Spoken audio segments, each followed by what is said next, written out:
Welcome to Sweet Life Beat Life. We hope this video helps. You begin with what matters now. Be logged into Roblox and enter Brookhaven immediately.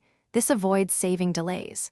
Once in, join a public server and open your inventory and chat so you can claim items fast. Make sure you locate the in-game store or the NPC that distributes the Panda Plushie or code inputs.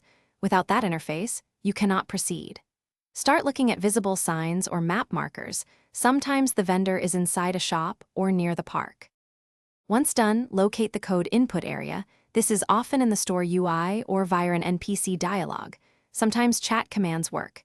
You type the code exactly. Remember, codes are case-sensitive and might contain numbers or symbols, so copy it precisely. After entering, watch for confirmation.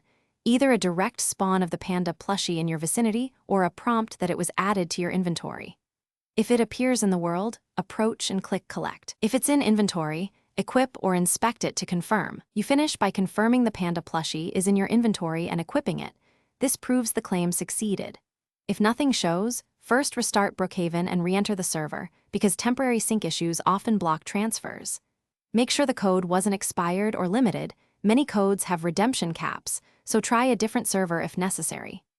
One key troubleshooting tip: clear Roblox cache or rejoin a different public server, then repeat the exact code entry. That resolves most claim failures. Thanks for watching. Consider subscribing if we helped you.